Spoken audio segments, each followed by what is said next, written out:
Hi friends, అందరూ ఎలా ఉన్నారు? మధు ఆ రాత్రి ఆ శవంతో ట్రావెల్ చేశాక చాలా భయంకరమైన పరిస్థితులు ఎదుర్కోవాల్సి వచ్చింది. అసలు ఆ శవం ఎవరిది? ఆ బ్యాగ్ అక్కడికి ఎలా వచ్చింది? ఆ రోజు మధుకి లిఫ్ట్ ఇచ్చిన రవి ఏమైపోయాడు? ఆ ఊర్లో అసలు ఏం జరుగుతుందో ఏంటో మధు తెలుసుకున్నాడా లేదా? ఈ వీడియోలో చూద్దాం.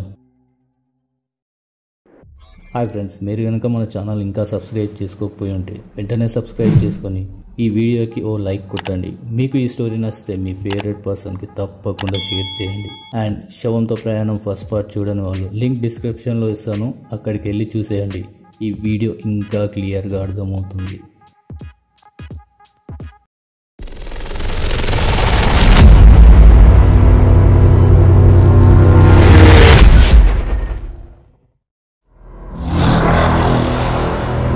మధు ఆ రోజు నిద్ర లేవగానే ఒక భయంతో కూడిన అయోమయంలో పడిపోయాడు.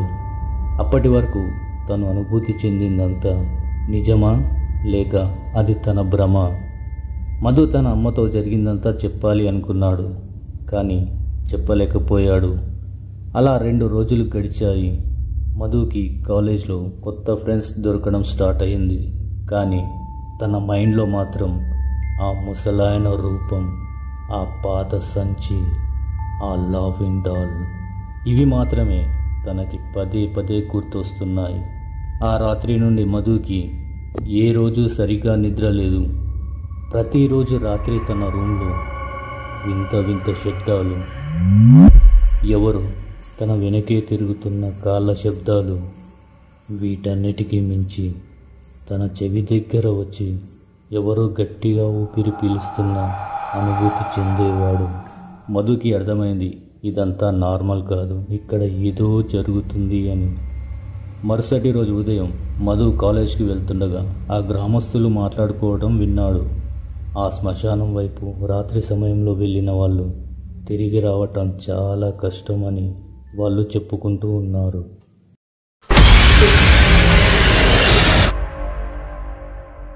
ఆ సంచి, ఆ ముసలాయన, ఆ బొమ్మ, ఇవన్నీ ఆ శ్మశానానికి లింక్ ఉందా అని మధుకి అనుమానం వచ్చింది.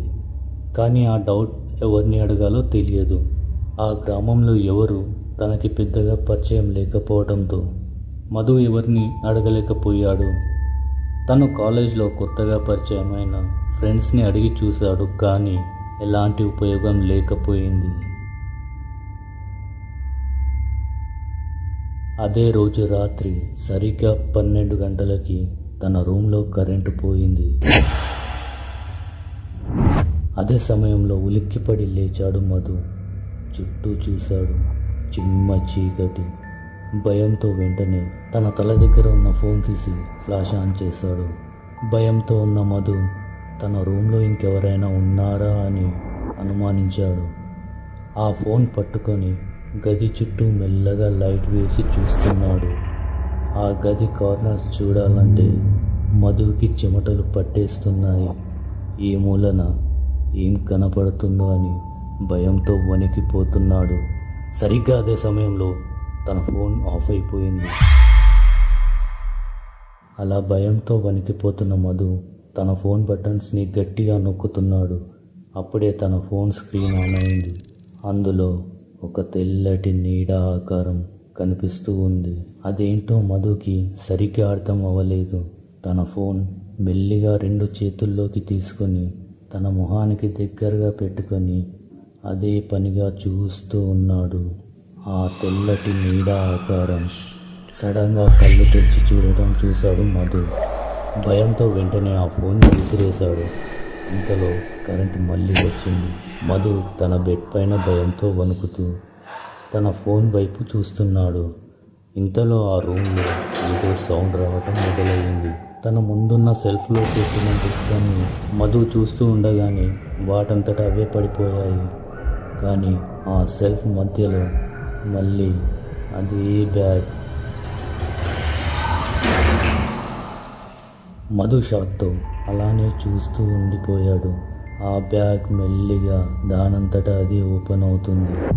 ఆ బ్యాగ్లో ఆ బొమ్మ ఉంది. దాని కళ్ళు ఎర్రగా రక్తంతో నిండి ఉంది.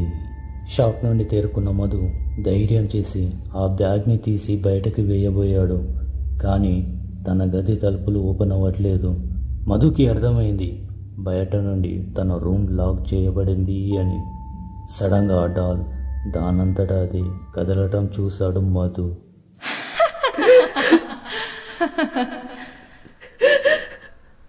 మీరు ఇప్పుడు మా మార్గంలో ఉన్నారు.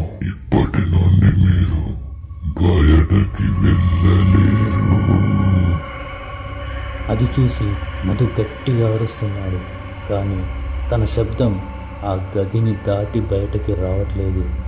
తన అమ్మా నాన్న పక్క రూమ్లోనే ఉన్నారు. కానీ వాళ్ళకి ఏమాత్రం వినిపించడం లేదు. అలా భయానికి మధు స్పృహ తప్పి అక్కడే పడిపోయాడు. మరుసటి రోజు మధు కాలేజ్కి వెళ్ళాడు. అక్కడ ఒక ఓల్డ్ ప్రొఫెసర్ మధు ఉంటున్న ఊరి గురించి చెప్పడం మొదలుపెట్టాడు.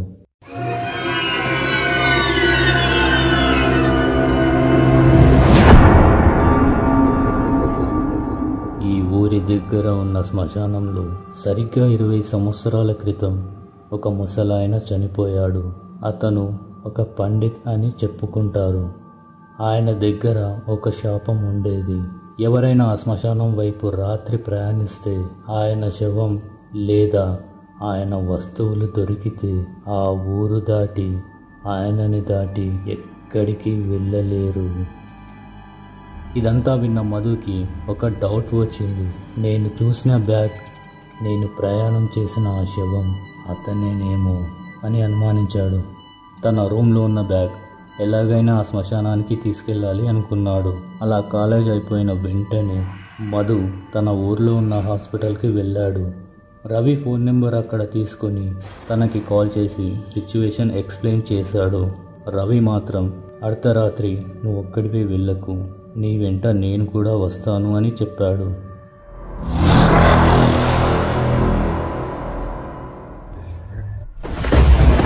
మధు అండ్ రవి ఆ బ్యాగ్ పట్టుకొని శ్మశానం వైపు నడుస్తున్నారు.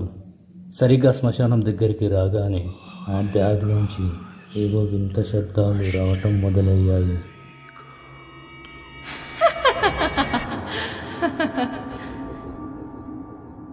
వారిద్దరూ ఒకరి మొహాలు ఒకరు చూసుకుంటూ ధైర్యం చెప్పుకుంటూ అలా ముందుకు వెళ్తున్నారు. అక్కడ శ్మశానంలో ఒక పెద్ద చెట్టు ఉంది.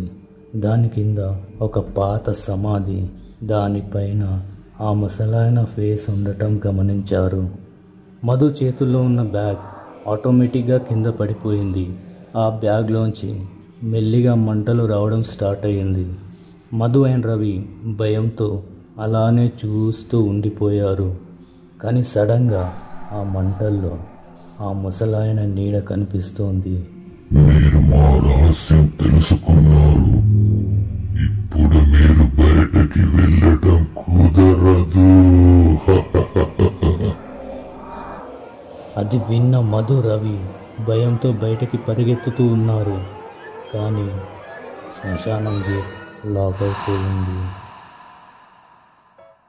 ఫ్రెండ్స్, నెక్స్ట్ పార్ట్లో మధు అండ్ రవికి ఏం జరిగింది? అసలు వాళ్ళు బ్రతికే ఉన్నారా లేదా ఆ ముసలాయన శాపం వాళ్ళని ఏం చేస్తుంది? ఈ స్టోరీలో మరిన్ని కొత్త హర్రర్ ట్విస్ట్లతో ముందుకు వెళ్ళబోతుంది. ఈ వీడియో నచ్చితే లైక్ చేసి ఛానల్ సబ్స్క్రైబ్ చేసుకోండి and don't forget share to your favourite person.